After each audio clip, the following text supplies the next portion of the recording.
Assalamu alaikum. Hi dears. Welcome back to our channel Arfan creation. எல்லாரும் எப்படி இருக்கீங்க? அல்ஹம்துலில்லாஹ் எல்லாரும் ரொம்ப நல்லா இருக்கீங்க நம்புறேன். இன்னைக்கு vlog பாத்தீங்கன்னா Friday ஜும்மா vlog தான் வந்து பார்க்க போறோம். நம்ம எல்லாருக்குமே தெரியும் Friday அப்படினாலே இந்த நாள் வந்து ரொம்ப ஹாப்பி மைண்டோட ஸ்டார்ட் ஆகுற ஒரு டேன்னு. எனக்குமே இந்த நாள் வந்து அப்படிதான் ஸ்டார்ட் ஆச்சு. காலையில எந்திரிச்சது ஃபர்ஸ்ட் வந்து பாத்தீங்கன்னா ஒரு கப் காஃபியோட தான் நம்ம டேவே ஸ்டார்ட் ஆகும். எனக்கும் அம்மாவுக்கும் நல்ல ஸ்ட்ராங்கா காஃபி போட்டு எடுத்துட்டு போயிட்டு அதுக்கப்புறமா எல்லா வேலையும் பார்த்துக்கலாம் அப்படின்னு சொல்லிட்டு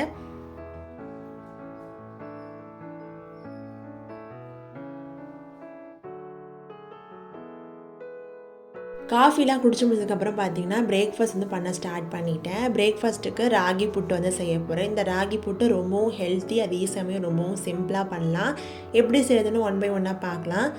ஃபஸ்ட்டு தேவையான அளவுக்கு ராகி மாவு எடுத்துக்கோங்க. அது கூட கொஞ்சமாக உப்பு சேர்த்து நல்லா வந்து கலந்து விட்டுக்கோங்க. இப்போ இந்த மாவை தண்ணி ஊற்றி நல்லா பிசைஞ்சு எடுத்துக்கலாம். புட்டு மாவு செய்ய வந்து கொஞ்சமாக தண்ணி சேர்த்து தான் வந்து பிசையணும். ரொம்பவும் தண்ணி சேர்த்துடக்கூடாது. சுடு தண்ணி ஊற்றி சேர்த்து நல்லா பிசைஞ்சிங்க அப்படின்னா நல்லாவே இருக்கும். புட்டு ரொம்ப சாஃப்டாகவும் இருக்கும். இதுதான் வந்து பதம். இப்போ இந்த மாதிரி பிடிச்சிங்க அப்படின்னா நல்லா பிடிக்கணும். லைட்டாக அப்படி உதிர்த்து விட்டிங்கன்னா உதிரணும். இதுதான் வந்து பதம். இப்போ புட்டு மாவு வந்து ரெடி ஆகிடுச்சு. நம்ம புட்டு செய்ய ஸ்டார்ட் பண்ணலாம். இப்போ இட்லி பாத்திரத்தில் நான் தண்ணி ஊற்றி சூடு பண்ணி வச்சுக்கிறேன். நான் பார்த்திங்கன்னா இந்த புட்டு வந்து நான் டம்ளரில் தான் வந்து பண்ண போகிறேன். அதுக்கு ஒரு 4 டம்ளர் எடுத்து அந்த டம்ளரில் நான் இந்த புட்டு மாவை வந்து எடுத்து வச்சுக்க போகிறேன். நீங்கள் தேங்காய் சேர்க்குறதா இருந்தால் தேங்காய் சேர்த்து கூட பண்ணலாம். நான் தேங்காய் இல்லாமல் நார்மலாக அந்த மாவு மட்டும் வச்சு பண்ணுறேன். இப்போ நான் இட்லி தட்டை வந்து மேலே வச்சதுக்கப்புறமா நம்ம ரெடி பண்ணி வச்சுருக்கிற புட்டை வந்து அது மேலே வச்சுக்கிறேன். இது எவ்வளோ நிமிஷம் வந்து குக் ஆகணும் அப்படின்னா ஒரு லோ ஃப்ளேமில் 20 நிமிஷம் போல் மூடி போட்டு வச்சுருங்க. உங்களுக்கு சூப்பராக வந்து புட்டு ரெடியாகி வந்துடும்.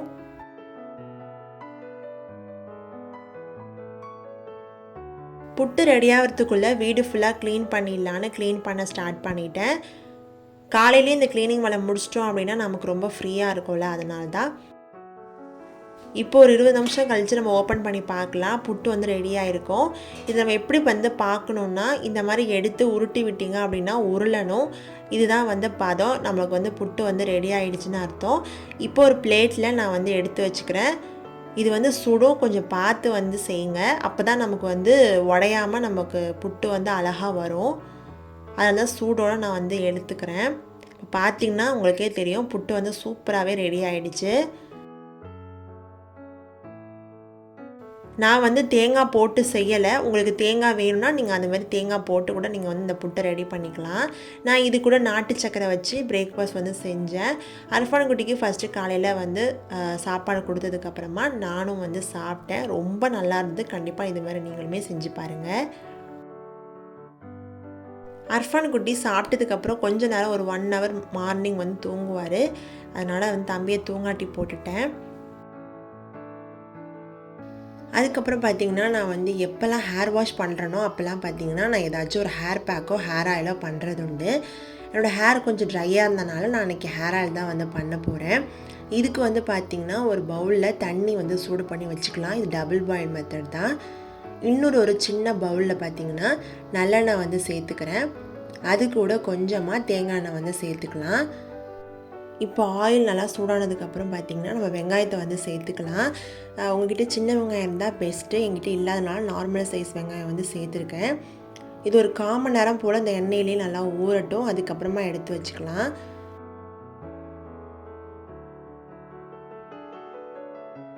ரொம்ப சூடாக இருக்கும் போது நம்ம வந்து அப்ளை பண்ணக்கூடாது.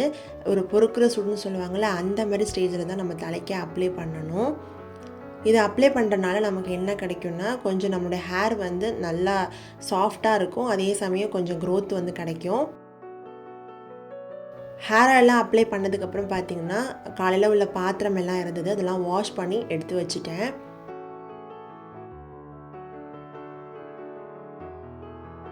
பாத்திரம் எல்லாம் வாஷ் பண்ணதுக்கப்புறம் பார்த்திங்கன்னா வீடு ஃபுல்லாக மோப் போட்டு விட்டுடலான்னு மோப்போட வந்து ஸ்டார்ட் பண்ணியாச்சு.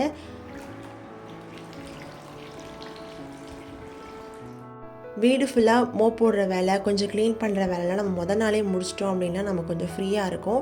நான் ஆனால் அன்றைக்கி வந்து பார்த்திங்கன்னா நாள் எந்த வேலையும் பார்க்காதனால ஃப்ரைடேவே வந்து எல்லா க்ளீனிங் வேலையுமே முடிச்சிட்டேன்.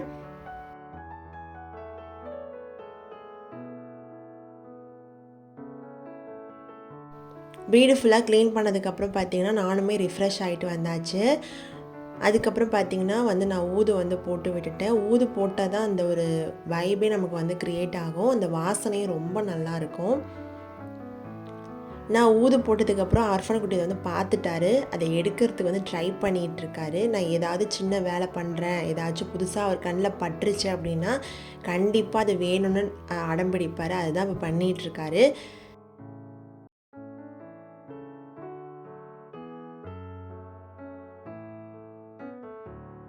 நான் தொழுகும் போதும் சரி, தொழுதுக்கு அப்புறமாவும் சரி, அர்ஃபான் குட்டி என்ன பண்ணுவார் அப்படிங்கிறதையுமே பாருங்கள்.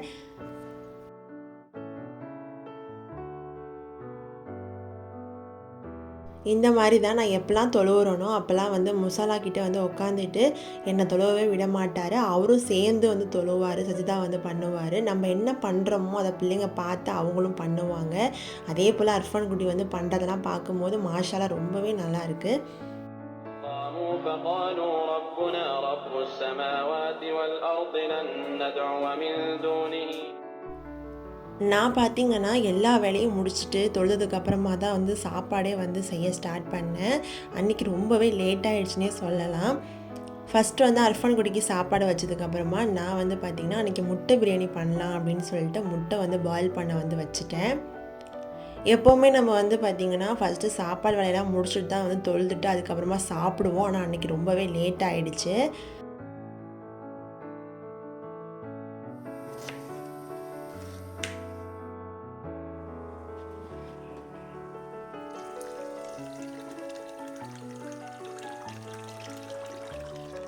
இப்போ நம்ம முட்டை பிரியாணி செய்ய ஸ்டார்ட் பண்ணலாம். ஒரு பேனில் பார்த்திங்கன்னா ஒரு 2 டேபிள் ஸ்பூன் அளவுக்கு நான் ஆயில் சேர்த்துக்கிறேன். அது கூட ஒரு 2 துண்டு பட்டை சேர்த்துக்கிறேன். ஒரு 3 கிராம்பு, ஒரு 2 பிரிஞ்சலை சேர்த்துக்கிறேன். இது நல்லா ஒரு நிமிஷம் இந்த எண்ணெயிலேயே இது ஃப்ளேவர்லாம் இறங்கட்டும். அடுத்து இது கூட ஒரு மீடியம் சைஸ் ஆனியனை கட் பண்ணி வச்சுருக்கிறேன். அதையுமே சேர்த்து நல்லா வதக்கி விட்டுக்கலாம். இந்த ரைஸ் பார்த்திங்கன்னா ஒரு 3 பேர் அளவுக்கு சாப்பிட்லாம். ரொம்ப ஆனியன் சேர்த்துட்டோம் அப்படின்னா இனிக்கும். அதனால தான் நான் கொஞ்சமாக சேர்த்துருக்கேன். இப்போ ஒரு 5 நிமிஷம் மூடி போட்டு லோ ஃப்ளேமில் வச்சு குக் பண்ணிக்கலாம். அப்போ தான் நமக்கு கோல்டன் ப்ரௌன் கலருக்கு வெங்காயம் மாறி கலர் சேஞ்ச் ஆகி வரும். இப்போ நல்லாவே கலர் சேஞ்ச் ஆகிடுச்சு. இது நல்லா மிக்ஸ் பண்ணி விட்டுடலாம். அடுத்து இது கூட கொஞ்சமாக கொத்தமல்லியுமே சேர்த்து நல்லா வதக்கி விட்டுக்கலாம்.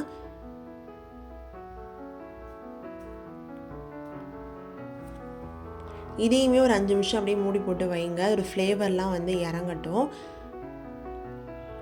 இப்போ நல்லா வதங்கிடுச்சு. அடுத்த இந்த ஸ்டேஜில் பார்த்திங்கன்னா நான் ஒரு 3 டீஸ்பூன் இஞ்சி பூண்டு பேஸ்ட் சேர்த்துக்கிறேன். இஞ்சி பூண்டோட பச்சை வாசனை போகிற அளவுக்கு நல்லா ஒரு 5 நிமிஷம் போல் வதக்கிக்கலாம். அடுத்து இது கூட ஒரு டீஸ்பூன் நான் மிளகாத்தூள் சேர்த்துக்கிறேன். இந்த ஸ்டேஜில் நீங்கள் மிளகாத்தூள் சேர்த்திங்கன்னா உங்களுக்கு ரைஸுக்கு நல்லா கலர் கிடைக்கும். நல்லா வதங்கிடுச்சு. நல்லா எண்ணெய் பிரிஞ்சதுக்கப்புறம் பார்த்திங்கன்னா தக்காளி ஒரு மீடியம் சைஸ் தக்காளி எடுத்திருக்கேன். அதையுமே சேர்த்து நல்லா வதக்கி விட்டுக்கோங்க. தக்காளி நல்லா மசிகிற அளவுக்கு பார்த்திங்கன்னா நம்ம உப்பு இந்த ஸ்டேஜில் சேர்த்துக்கலாம். இந்த பிரியாணிக்கு தேவையான அளவுக்கு உப்புமே சேர்த்து நல்லா தக்காளி நல்லா சாஃப்டாகிற வரைக்கும் நல்லா வதக்கிக்கோங்க.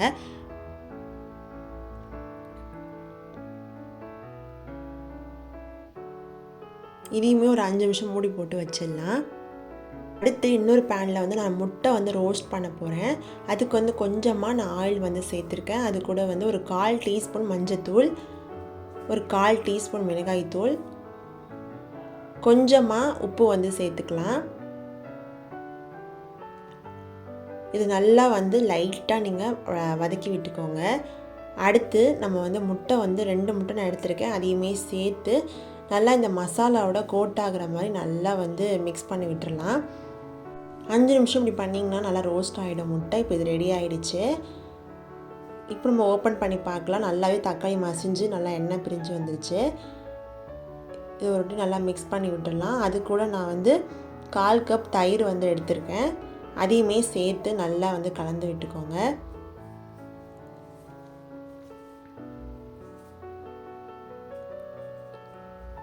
அடுத்த ஸ்டேஜில் பிரியாணி மசாலா ஒரு 3/4 ஸ்பூன் அளவுக்கு நான் சேர்த்துருக்கேன். அதையுமே சேர்த்து நல்லா வந்து கலந்து விட்டுக்கலாம்.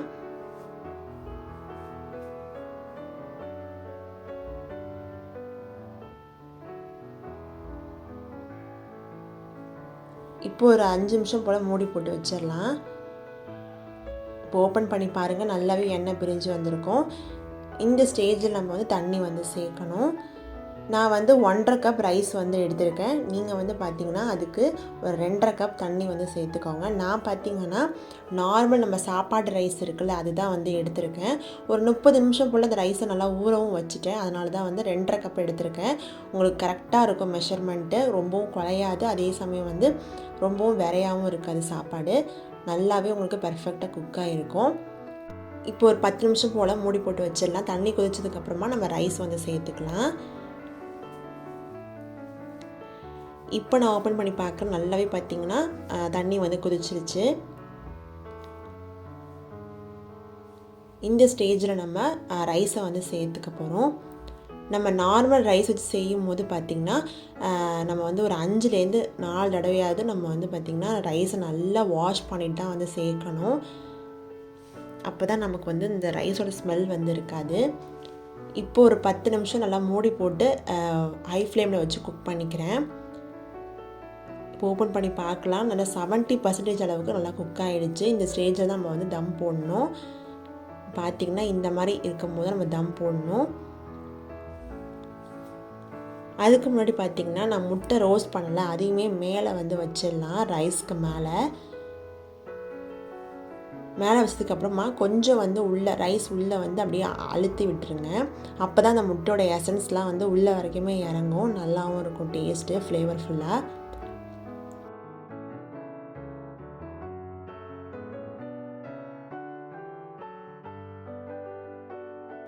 இப்போ நான் தம் போட போகிறேன். நான் பார்த்திங்கன்னா கீழே வந்து ஒரு தோசைக்கல் வச்சுட்டு அதுக்கு மேலே வந்து நம்ம ரைஸை வச்சுட்டு ஒரு அலுமினியம் ஃபாயில் பேப்பர் இருந்தால் அது மேலே வந்து வச்சு நம்ம ஒரு தட்டு போட்டு அதுக்கு மேலே வெயிட் வச்சு தம் வச்சிடலாம். இது வந்து பார்த்திங்கன்னா ஒரு 20 நிமிஷம் நீங்கள் லோ ஃப்ளேமில் வச்சு நல்லா தம் விட்டு இறக்குனீங்கன்னா சூப்பரான முட்டை பிரியாணி வந்து ரெடி ஆகிடும். இப்போ நான் வந்து ஒரு 20 நிமிஷம் கழித்து ஓப்பன் பண்ணி பார்க்குறேன். இப்போ பார்த்திங்கன்னா உங்களுக்கே தெரியும், சூப்பராக வந்து முட்டை பிரியாணி ரெடி ஆகிடுச்சு. முட்டை வந்து உடையாமல் ரைஸை மட்டுமே வந்து நம்ம எடுத்து பரட்டி விட்டுக்கலாம்.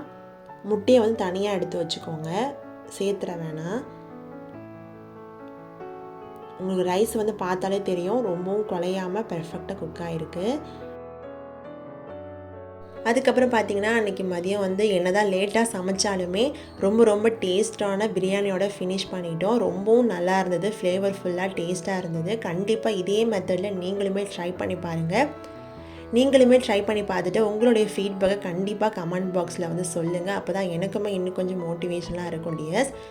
கண்டிப்பாக இந்த வீடியோ உங்களுக்கு பிடிச்சிருக்கும் அப்படின்னு நினைக்கிறேன். இந்த வீடியோ உங்களுக்கு பிடிச்சிருந்தா மறக்காமல் லைக் பண்ணுங்கள், ஷேர் பண்ணுங்கள், கமெண்ட் பண்ணுங்கள். மறக்காமல் நம்ம சேனலை சப்ஸ்கிரைப் பண்ணி சப்போர்ட் பண்ணுங்கள். தேங்க்ஸ் ஃபார் வாட்சிங் டியர்ஸ். அஸ்ஸலாமு அலைக்கும்.